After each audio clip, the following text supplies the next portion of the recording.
Hello everyone, and welcome to the 5th episode in a series of 6 Young-led webinars, which is part of the Climate Partnership webinar series organized by Energy Academy Indonesia and Tyke Research and Action Consulting.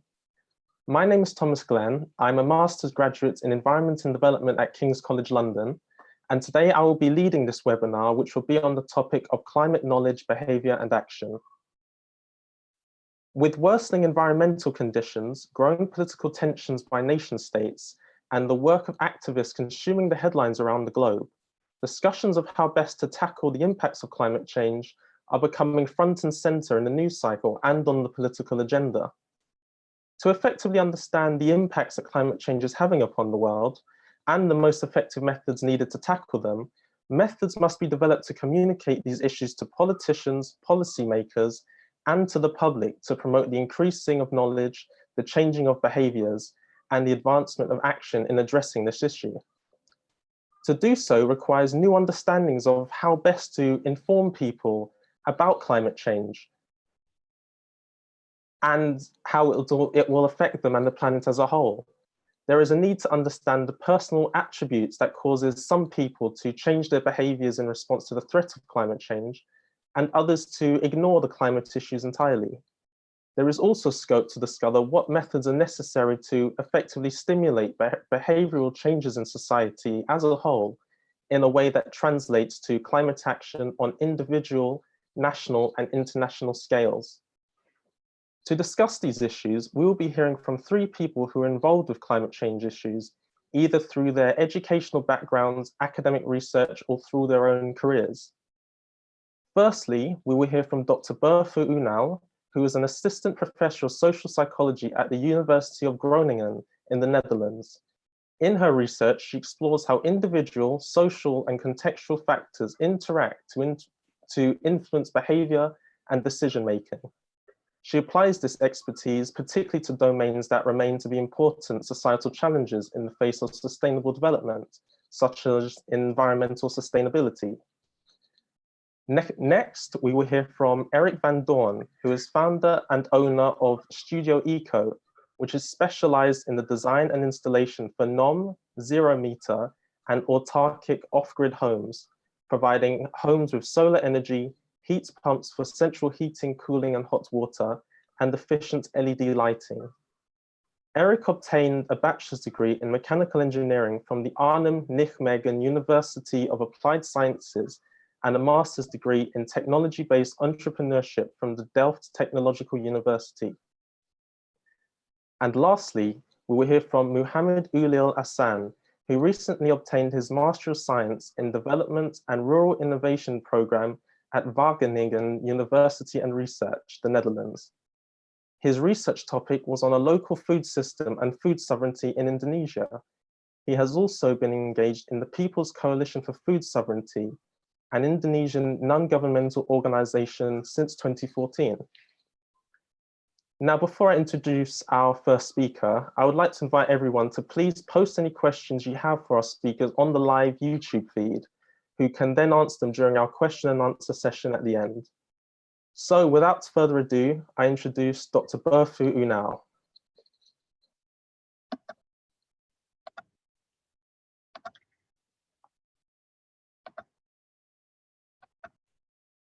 Okay. Yeah, hello everyone. Also warm welcome from me. And thanks Thomas for a nice introduction. In my talk I will briefly talk about how to make climate knowledge more effective to motivate people act more sustainably. Well, we know that global temperature is rising, leading to all kinds of environmental problems, such as glacier retreat, water level rising, or decrease in snowfall. We also witness more and more these extreme weather events, right? These became a normal part of our lives. For instance, hurricanes, typhoons, storms, or droughts. So climate is changing, and we humans are the major contributors to this change. So indeed, evidence shows that human behavior is the leading cause of greenhouse gas emissions. So what kind of behaviors, for example, lead to high emissions? Just to give some examples, we consume a lot, and of course this requires a large industry, right? A production chain, which leads to high emissions as well. Or some other daily behaviors that we do, such as frequent meat consumption or heavy car use, lead to high greenhouse gas emissions. So if human behavior is the leading cause of global warming and climate change, perhaps by changing our behavior, we can also help with the solution of these problems and actually maybe mitigate the adverse consequences of climate change. So a challenging question we social psychologists deal with nowadays is how to motivate people to change their behavior. So one theory that I also use and that is commonly used in social and environmental psychology is the norm actuation model. And according to this model, sustainable behaviors or intentions are more likely when people have a certain kind of moral obligation to act sustainable. We call these personal norms. And this moral obligation is there when people have awareness about environmental problems, when they are concerned about environmental problems, but also when they believe that by changing their behavior, they can also change the outcome of these environmental problems. And this norm actuation model is being tested in different countries with different populations, usually having full support to this chain that indeed feeling moral obligation, having a strong personal norm leading to a change in behavior. So an interesting question is in this respect. So if we know for sure that if people are feeling morally obliged to act sustainably, they would do so. So what would trigger this whole norm activation process, this whole chain? One hypothesis from literature is that actually it's knowledge that would lead to such norm activation. Well, more precisely, based on this information deficit model, when people lack information, when people lack knowledge, then they can't, of course, act on this knowledge, so they wouldn't be able to act sustainably. In one of our studies in Groningen, we tested this assumption. We tested if indeed knowledge deficit or if indeed knowing about environmental problems would lead to some kind of normative behavior. So what we did is we gave participants, of course, questionnaires that we commonly do in psychology. And there was a knowledge questionnaire asking people about their knowledge on causes and consequences of global warming. For instance, there were items like the use of fossil fuels such as coal, gas, oil leads to global warming. The cutting of trees enhances global warming, or global warming leads to the extinction of species. I believe there were about 20 items like this. So participants indicated to what extent these statements are true or false. And in the end, we calculated a total score reflecting people's overall knowledge about the causes and consequences of global warming.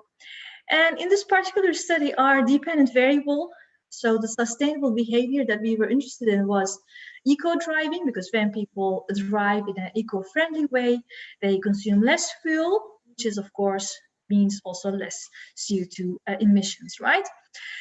So we tested if knowledge triggers this norm activation process, making people engage in more eco-driving. But what we found was actually knowledge was ineffective in triggering this norm activation process.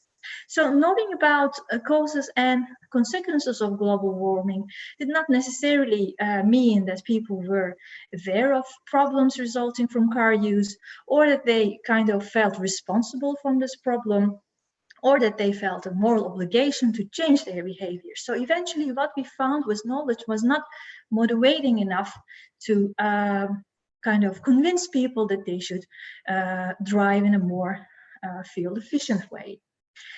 So this is interesting because most of the time what we see in policy making is, well, yes, information provision or knowledge, providing environmental knowledge is one of the #1 interventions that policymakers come up with or think of when they want to change behavior, right? But it seems that knowledge is not really readily effective. But of course, I don't want to depress you, so don't think that, okay, there's no future for knowledge. It's absolutely not like that. There are certain ways to make knowledge more motivating or effective. And I would like to briefly talk about like 3 ways maybe how knowledge could be more motivating. So what we see from literature is, first, climate knowledge is more motivating for people who already have a strong concern for the environment.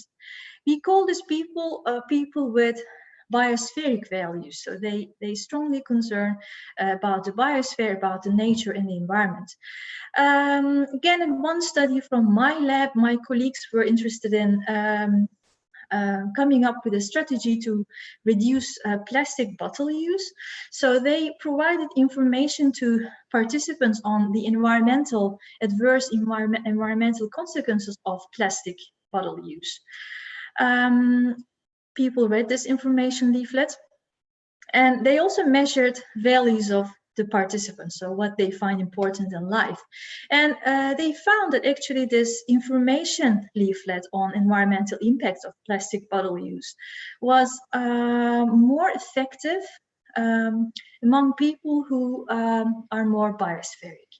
So if people already had a concern for the environment, then they paid more attention to what it said on the leaflet, and they said they would actually change their behavior and start using tap water. And for people who have a strong concern for other things, like for instance, people with egoistic values who value their finances, actually this environmental information did not work at all. So this brings to my second point. How can you, of course, not everyone is biospherically oriented, right? So how can we also convince those others who who have a key concern for some other things? So we believe that tailoring information could be effective. So if you tailor or if you frame information such that it kind of resonates with what people find important in life, then it would be more effective. For example, imagine that for someone who values their finances, so people with egoistic values, we could provide information on the financial benefits that might come with, for instance, environmental behavior like energy saving. Or for someone who values helping the community, these are altruistic values, as you see in the picture, we could maybe mention more the societal and collective benefits of acting environmentally friendly rather than environmental benefits. So indeed, we last year carried out a study on tailoring messages, and initial evidence suggests that indeed when you tailor messages to people's key values, then it's more persuasive for people. And finally, the last point I want to make, sometimes people are they might have some motivation, but maybe they don't know how to act, right?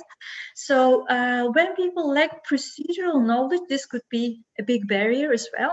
Like in the study that I talked about with eco-driving, imagine if people don't know how to eco-drive, what kind of behaviors we mean by eco-driving, they wouldn't be able to anyway carry out it, right? So procedural knowledge sometimes can be effective, can act like this initial push to motivate people. And following me, there are 2 more speakers, Eric and Udel, as Thomas introduced. They're going to talk about, for instance, sustainable farming practices, or how to make your house more energy efficient. So I believe procedural knowledge could also be a factor in those domains as well. So if there's time remaining, maybe we could also reflect on it all together. So to conclude, I think knowledge is a good start, but in itself, it's not motivating enough. But there are certain ways to make it more motivating, certain strategies. So there's still hope. Thank you so much.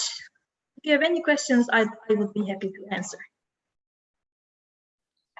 Okay, great. Thank you both for your very interesting presentation. I very much liked hearing you say give hope. I think it's a very hopeful bit of research you've got, because it's not only providing, academic information, but it can also be tailored towards different demographics, which is the most important thing where you have to work out. Yeah, there are a lot of implications, of course. Yeah. Exactly. I did want to ask actually, in regards to what you said about tailoring and tailoring to different demographics. In regards to how this could work on a sort of practical policy level? Yeah, very good question. So first of all, well, I already said practitioners usually have a key eye on just providing information. What I would recommend first that they should refrain from doing this, because this leads to the so-called information overload. You don't have a lot of cognitive, we wouldn't like to use all our cognitive resources to process all the information that is available. So we tend to be selective, and that's why actually based on our values, we might just ignore some information, right? So my first advice would be just to stop providing this bulk information to people, because this is hardly going to be effective. And by tailoring it to people's key motivations, practitioners could increase the chance that people will actually pay attention to it. And we also tested this in another study. And indeed, people spend more time on reading information that are relevant for their key values. So they spend more time in processing that kind of information. And how can you tailor information? It's not easy, of course. But information technologies are commonly used nowadays, and more information is provided via websites or apps, right? Because we don't want to also use paper. So with a simple screening, when someone comes to your website or uses your app, with a simple screening, inquiring about their values, you could find out about what people find important in life and tailor messages or information accordingly. And then you might increase the chances of message reception and people spending time on actually reading your knowledge material, I would say. So that would be one practical implication, I would say. Okay, great. Thank you. Thank you very much. Very interesting, definitely. Well, it'd be great to talk more, but we should move on to our second presentation by Eric van Doorn.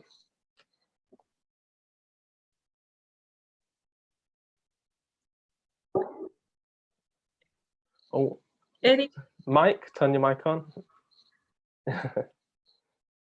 So, good evening. Yeah, I'm gonna talk about a little bit about myself and about my company and what I do and what I did. Let me get my slides. Here they are. Okay, so, well, my name's Eric, and I run my own company, which is called Studio Eco. And yeah, we try to help people make the right decisions and to make their housing more sustainable, mostly. And yeah, one of these things is awareness is really important. So I'm gonna talk a little bit about that. First, a little introduction about myself. I started mechanical engineering, and in the end, I started to do energy tech.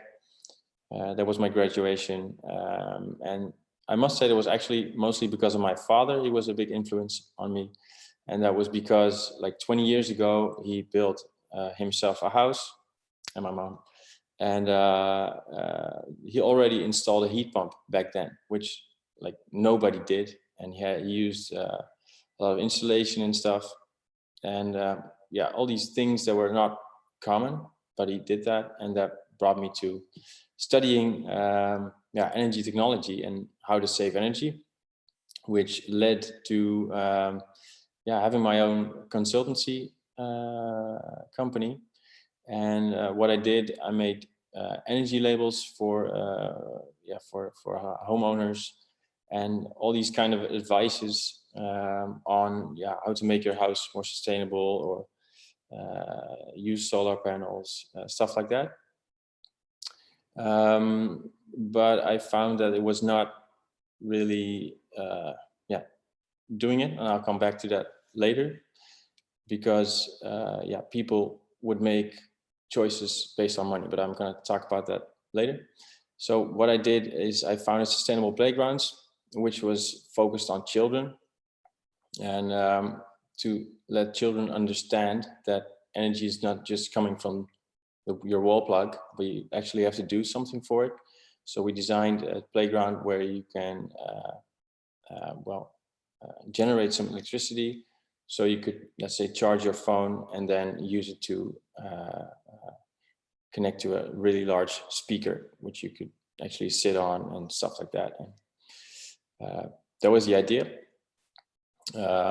It did fail in the end, unfortunately, because there was so much money and attention needed to get a playground like that off the ground. But actually some big playground companies actually followed our example, and they also made playgrounds like this. So that was a win, I guess.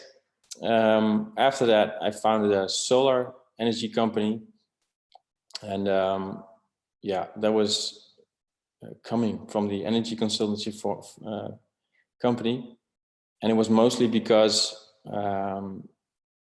people didn't know where to start, and that was actually what I heard Berfu saying as well. There's an information overload, so you don't know where to, yeah, actually, you know, where do you need to start? And then solar started, and it was becoming visible how to save energy, right? So instead of changing your light bulbs to LED and actually go check where you could save energy by installation, people would install solar panels first, and then they would become more aware, I would say. But yeah, after some time, I was really done with this. So I decided, well, what if I stop doing energy and start focusing on beekeeping? Because at the time, the colony collapse was kind of a thing. And yeah, it really struck me. So I was like, you know, I need to do something with this. So I quit my old company and started doing beekeeping full time. But after a while, that was not really satisfying. So I started Studio Eco, which I'm still doing today. And with the work we're doing with Studio Eco, we're also trying to do something back for the environment directly, not only through solar panels and everything, but also for the bees and the environment. But I'll come back to that later. Yeah, and I also, there was kind of a thing, I guess, in my life, and it was, I sold my house, I built a camper, and I became a digital nomad. And I did that for some time.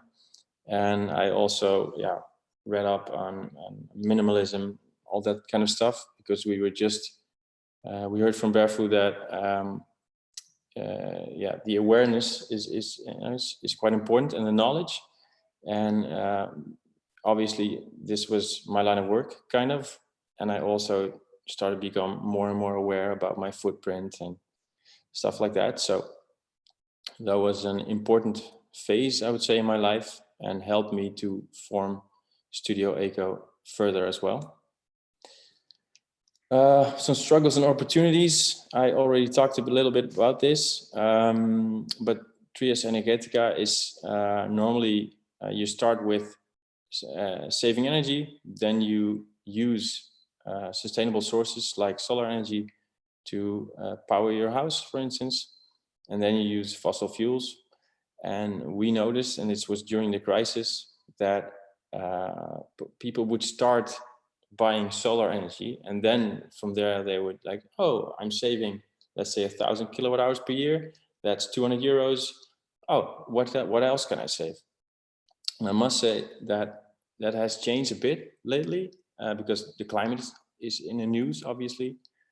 And people also start to think about the climate and maybe their children even. That's what I didn't hear Berfu saying, but sometimes that's what you hear people say. They do it for their children or for their grandchildren.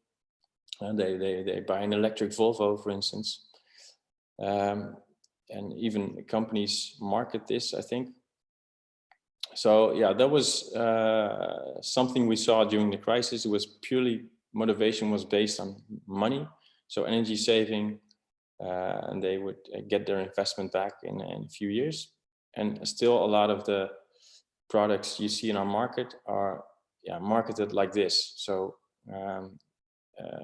LED lighting, you get back in a year.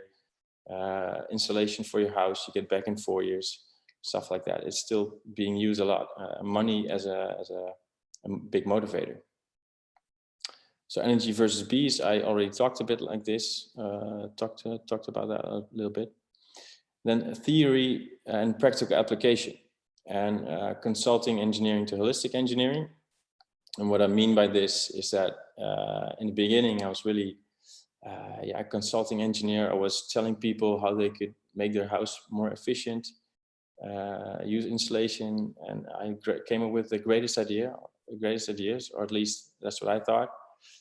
How to save energy, really creative.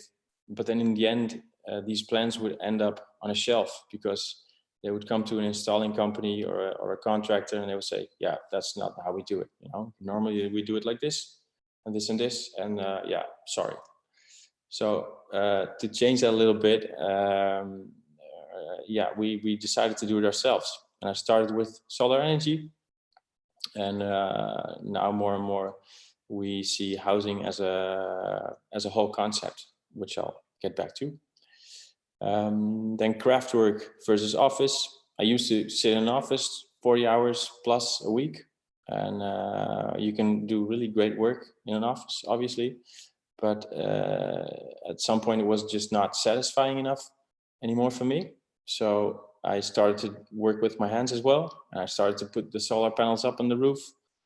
So I designed the system, I went to talk with the client, all these things, but I would also install the system, and it was so satisfying, actually.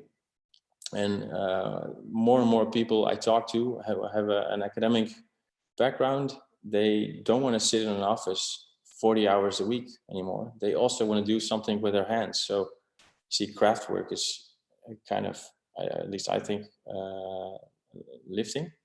More and more people want to do something, build something with their hands. And what I think is there's a great way to combine these things. So one of the things I want to do with Studio Eco is everyone that works here combines these things. So you can sit in the office and you can write reports and everything.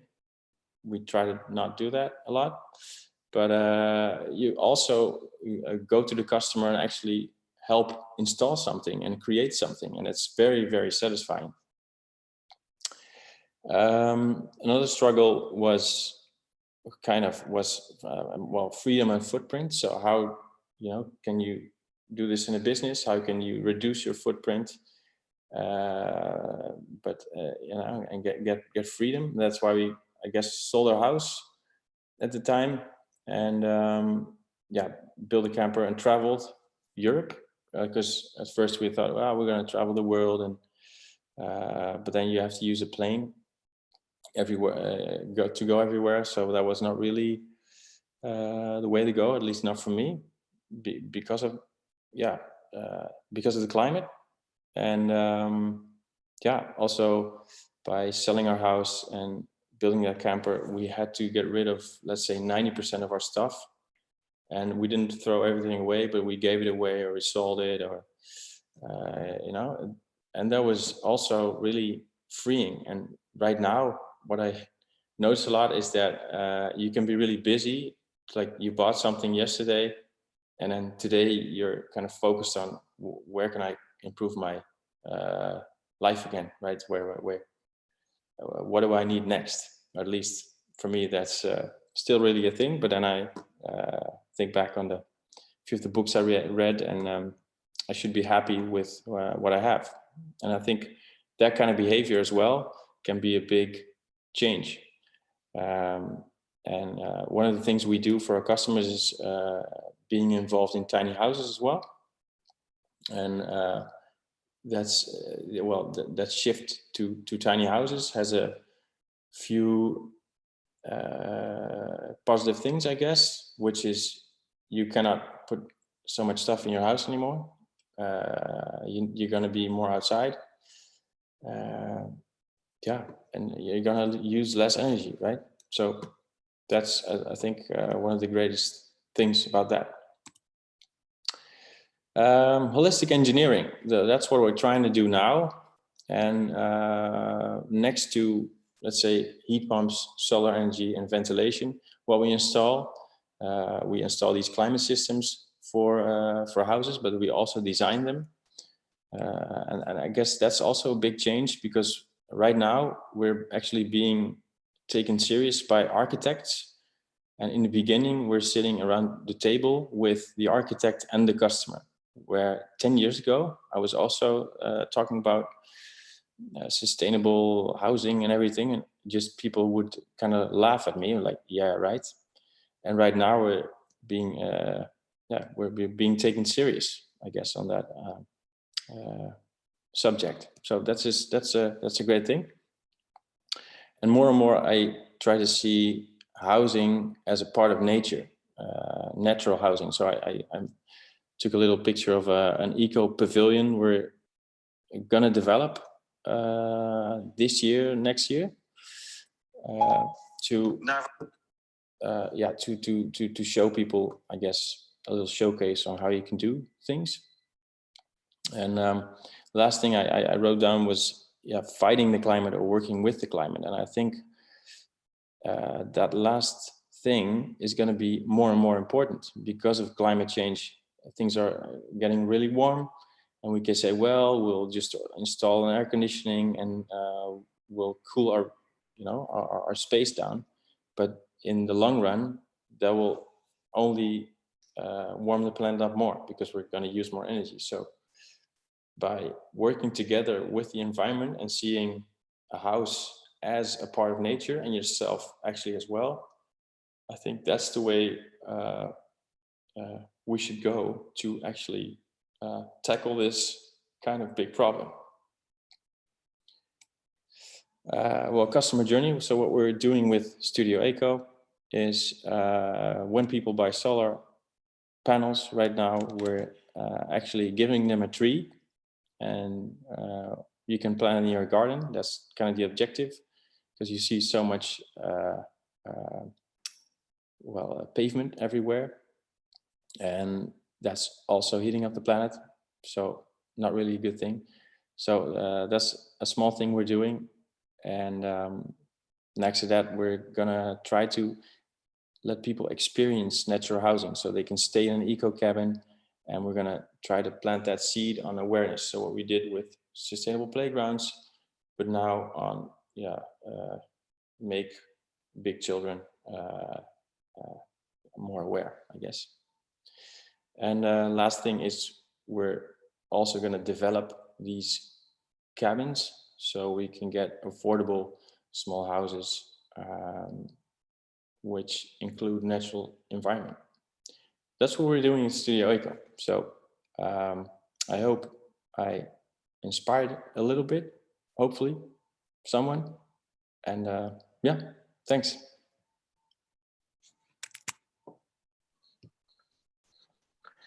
Well, great. Thanks very much for your presentation, Eric. I found it especially inspiring to hear of someone that's gotten an interest in the environment and sustainable housing, and who sort of, as you said, became a digital nomad and went on to do it yourself. And then now you're inspiring other people to do it, which is quite interesting for the people watching, I think. Thanks. I did want to ask, I'm quite interested in learning more about your clientele with Studio Eco. And why do you believe you've already touched on it slightly, but to go into more detail, why you believe certain people are more interested in sustainable and housing and infrastructure the organization develops? You briefly mentioned money as a motivator for certain people, but I thought it'd be good to hear more about why specifically you think it's of interest. Why people choose with their money? Is that what you're... Yes, exactly. Well, I think, Dutch people are mostly also, I guess, yeah, what's the English word for that? They're like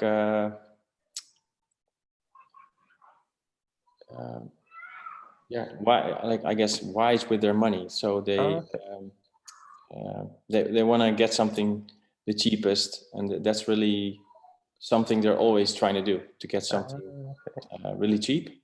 Yes. So that's also something we're experiencing with yeah, with the products we're trying to sell, I guess. But yeah, the most important thing or interesting thing I thought a few years ago was that they would actually they would buy something which they could also show to the neighbors as well. So they put solar panels on their house, and there was something visible, and then they would have an app, and on that app they could show on you know, on a birthday or something, like, oh, today I got 100 kilowatt hours, and that's like 20 euros. So great, that's what I saved today. And that was really a start, I think, something visible. Yeah. That can be discussed with others. Sorry? That can be discussed with others and shared with others. Yeah. Oh, okay. Maybe that led to the other behavior, and at some point LED lighting got more and more cheap, and you could buy it at IKEA, and right now they only have LED lighting at IKEA, right? So these are all really good things. And another thing I thought Berfu was also saying, and I wrote down, it was people don't know where to start, right? It can be really difficult because there's so much information. We don't go to the library with our library card anymore to read a book on sustainability. No, we Google how to make my house more sustainable or something. And there's so much information and disinformation, and this makes it really hard. Yeah, and yeah, so maybe in that case, or in that sense, solar was and it still is a big contributor to the problem or the solution, because it's something so visible and it's being discussed. Yeah. And it's a good start. I can also say something. Indeed, like big investments like this to innovations, like for instance solar panels, right? They also have a signaling function indeed. And the signaling function also, just like you described, once you do that behavior, you're also more likely to engage in other types of behaviors. Yep. It's also kind of giving you some kind of status, of course, right? So you feel like, oh, I did something for the environment. So it's a green status, neighbors see it, and it also increases the likelihood of you doing other behaviors. I think it's a very good example indeed, solar. Yeah, in that sense. Driving a Tesla, for instance. Yeah. Well, great, thanks, very interesting. So thank you very much for your presentation, Eric. I think we'll move on now to hear the final presentation by Muhammad Ulil Hassan.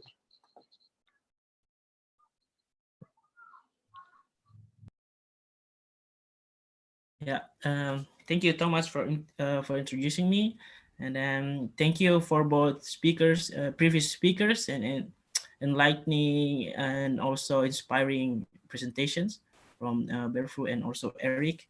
So in this case, I want to present about my experience in designing and implementing a collaborative campaign on farmer regeneration, and I want to relate it to climate change issues. So, okay, let me share my screen. Yeah. Okay, so I would like to present three main topics here. First, the condition of farmers aging in Indonesia, and also climate change, and how to integrate climate change issues in farmer regeneration campaign that we conducted in this last 6 years. So, yeah, farmers are aging in Indonesia. More than 50% of food in Indonesia produced by small-scale farmers, and then in 2013, according to agriculture census, there are more than thousands farmers are flat farming every day. and then also 5 million farmers decline in 10 years. So it threatens the food production in Indonesia. So so the tenth of this issue is about how to produce food for 250 million people in Indonesia sustainably. And then in 2016, we conducted research on farmer regeneration factors in several districts. So what we found is there are several factors that influence the farmer regeneration. So we did an interviews, surveys to the parents and also the young people in the rural areas in several districts in Java Island. So we found that land ownership is one of the factors that's affecting farmer regeneration. So the more you have land, for example, 1 or 2 hectares, the farmer regeneration tend to be happened. And in reverse, people in Indonesia, the majority of farmers in Indonesia has less than 1 hectare land ownership. So that's one of the factors. And then also the types of farming.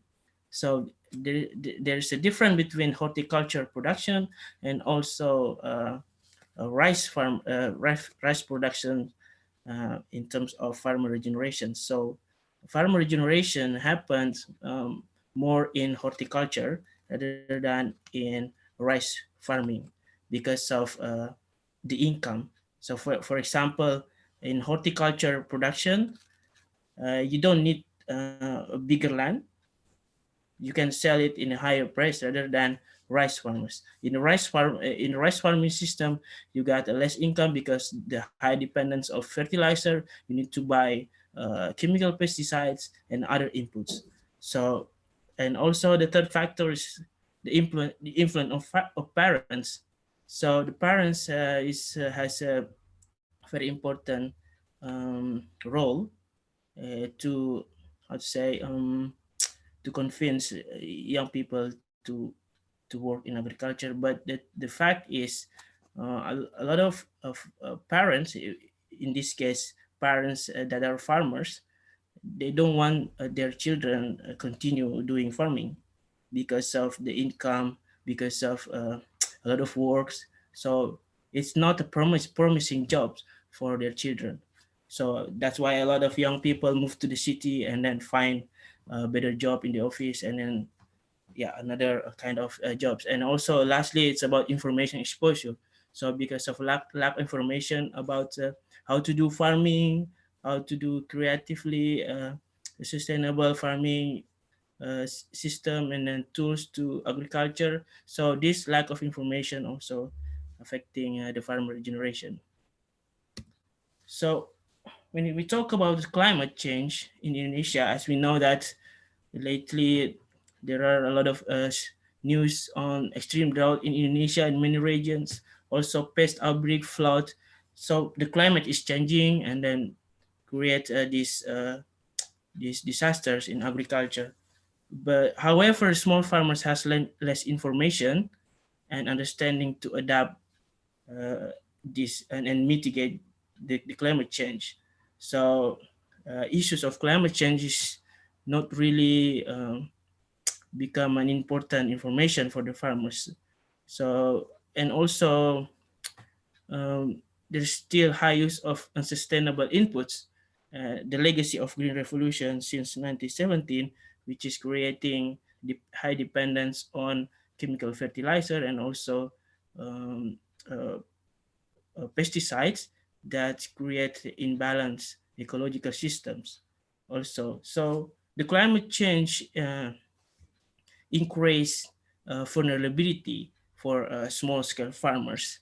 And then how can it be related to the farm regeneration? So the climate change issue could make farming become an insecure job or insecure activities.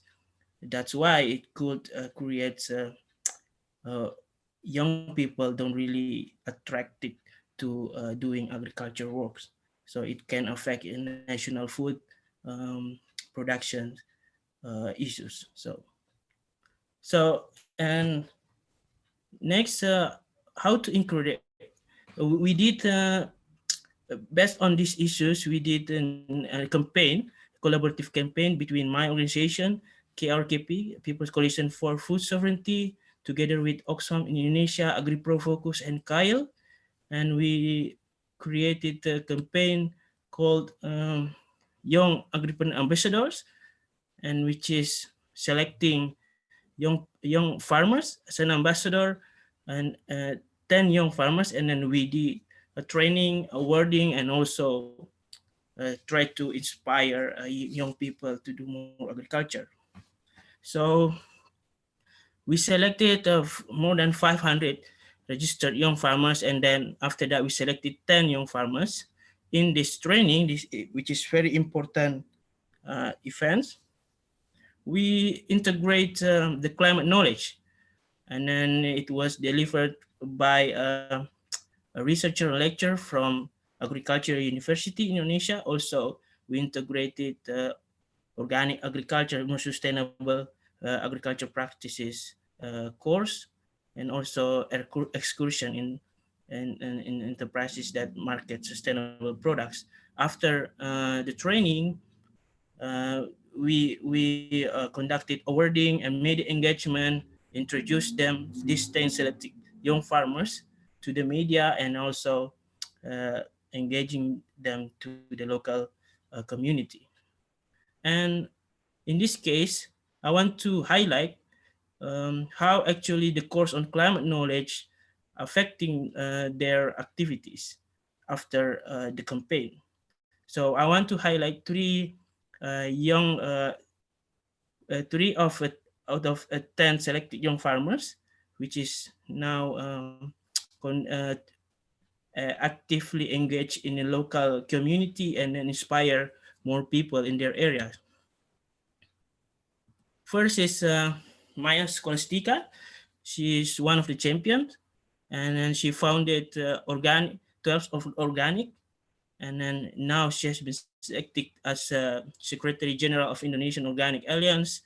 And her story about the climate knowledge is, so she explained me about what she got from the climate information. It's about recording and identification of climate changing in a respective in their region. For example, record the last climatic changing in, for example, in Surabaya.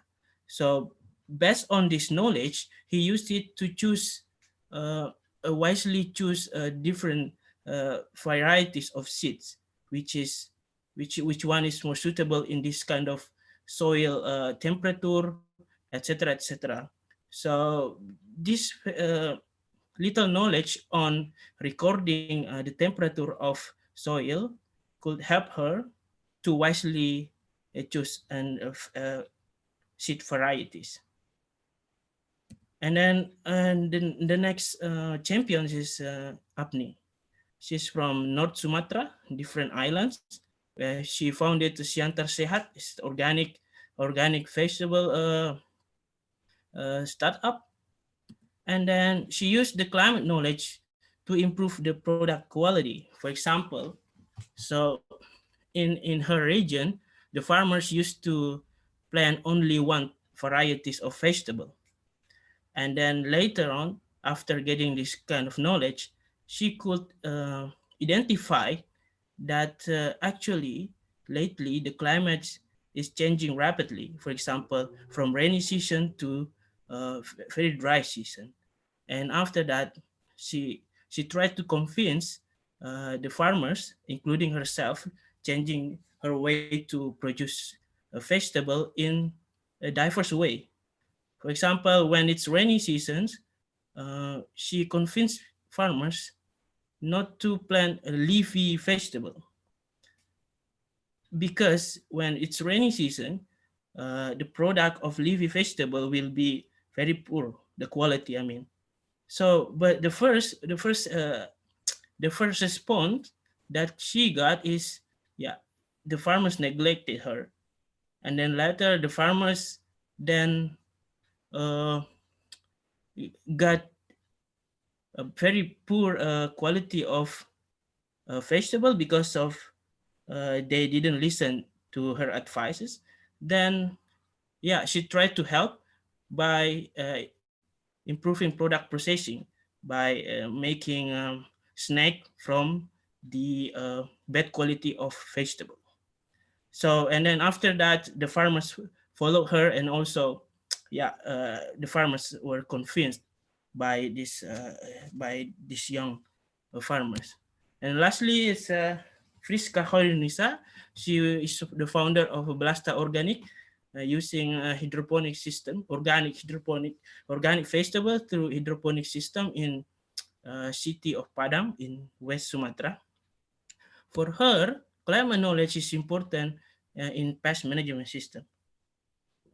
So because she realized that she was very so the challenge of pest in her farming is yeah, it's very important, because at first she didn't know how to identify actually uh, what kind of pest that can be appeared in certain climatic condition. So after getting the climate knowledge and recording, and then finally she could cope with the changing of uh, climate, and then also could manage the pest, and also could use different types of pest management system. So, and then yeah, and then she in fact that yeah, for her the climate could not be predicted. And then yeah, and then sometimes for her everyday activities, she does people don't realize that everyday activities in their life could affect to the climate change. For example, now she changed her activities, changing the use of plastic in her farming to be more sustainable tools. So finally, these young people need to convince other young people to show them that farming is a profitable and cool job for young people. So, and in this case, little knowledge on climate is essential to make their farming more effective. And then also, this is essential to inspire young people to work in agriculture. So I think that's the case for me. So thank you very much. Yeah. Great. Thank you very much for your presentation. It's great to hear the sort of nuts and bolts of farming in regards to young people, because obviously it was quite interesting to hear you talk about how parents struggle with teaching their kids to work in farming, because it just seems to them like a difficult career to get into. Did you, from your research, did you notice any change in maybe the parents' opinions in regards to the career options of farming in any way? Yeah, I think we didn't do a research about. We didn't do a follow-up action to how to change the parents' perception on seeing agriculture.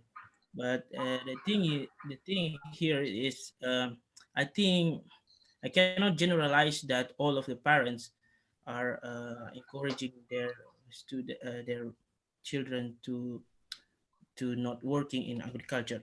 In our interview also, we found uh, some of the parents, um, they they try to give a freedom for their children to choose their activities. And also, but the thing is here, why actually the parents don't want their children to do work in agriculture, because their previous experience on agriculture, and also the land ownership. So because of yeah, agriculture's work is only for sustaining their life, not for increase it's for subsistence ways in most of the small scale farmers in Indonesia.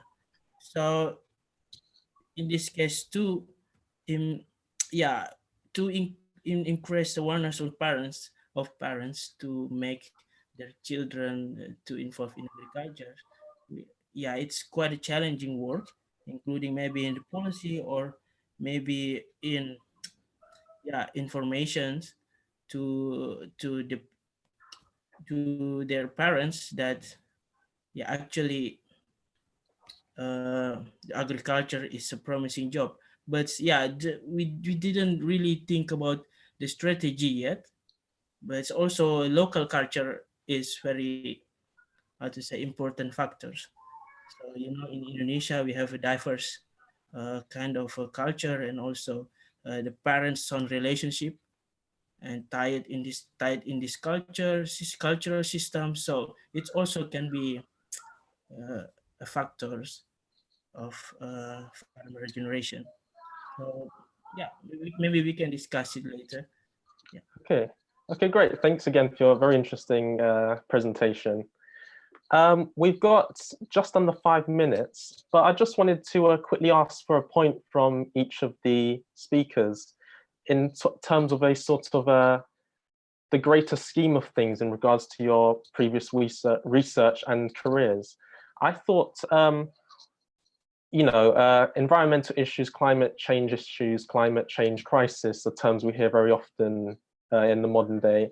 I thought it'd be interesting to ask, from your own perspectives and based off of your own fields of work and experience, what ideas you may have in regards to what needs to be done to promote behavioral change and action with the public or with politicians and policymakers.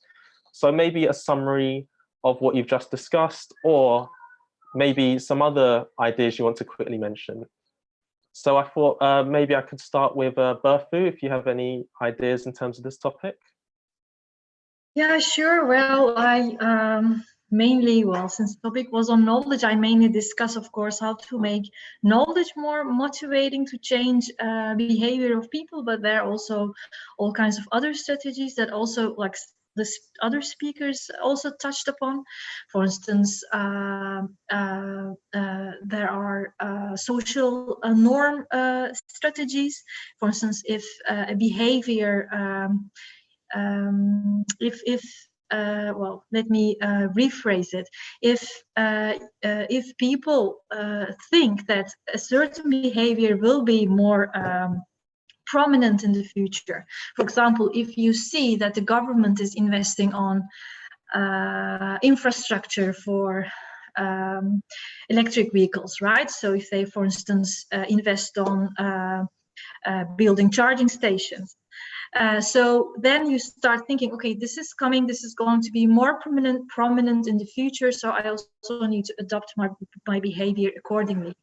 So in that sense, I think if we want to change behavior like in a like vast amount of people's behavior, I think what the government or policymakers should do is to somehow really signal that this is going to be the norm, this is going to be the thing in the near future, so better adjust your behavior accordingly. So I wanted to say it on top of what I already said with knowledge and framing of messages, because we already talked about it, but I think this could be some kind of advice. Okay, great, thank you very much. And Ulil, any last points you'd like to make? Yeah. Okay. Thank you. I think I want to address about what I discussed before, actually, about how actually a little knowledge on climate can create a more impactful action for these young agripreneur ambassadors. For instance, about the recording how to actually projecting the climate change, or also try to create a strategy to cope with to work, like Eric said, that maybe to work with the climate, for instance. So I think for the policymakers, or maybe the project related to agriculture informations or climate change informations, it's better to identify actually the needs of young farmers what kind of knowledge that they really need to make farming more effective and maybe more profitable for them. For instance, in this case, climate knowledge, it's only like identifying or try to recording skill on recording climates. It's very useful for them to make farming more effective. So I think that's what I want to add. Thanks. Okay, great. Thank you. And Eric, last point. Last point. Well, first thing that, or at least, yeah, what I want to say, I think, is connection and communication, and a place where people, also, let's say, academic people and people from, you know, like with their feet in the dirt, where they can come together and actually start talking to each other. So I think also the research Ulil has done, and actually educating these farmers, that's something really important, right? And it goes both ways. So what we are trying to do as a, let's say, installing company right now, is that we're trying to create a place near here in the middle of Holland, where people actually can come together to get their feet in the dirt, experience that small housing, that it might be something for them, a food forest, stuff like that, and where they can talk to each other and inspire each other with knowledge, because there is knowledge, I guess, and like Ulil said as well, it's mostly the old people that have at least some knowledge, maybe not on climate change, for instance, but there is a lot of knowledge, but it needs to find its way to the right people, I guess, who start doing something with it. So yeah, hopefully that can be something where people can contribute by going to these places, or maybe start these places. Okay, great. Thank you very much. I'd like to say thank you for all three of our excellent speakers. And I'd like to thank everyone watching who attended this webinar. And to conclude, I urge everyone to also watch the sixth Young-led webinar occurring on the 6th of October on the topic of climate economics and development. This will be led by Peter Ackerman of the Dutch Ministry of Infrastructure and Water Management. I'd like to say thank you again to our three speakers, and thank you so much for watching.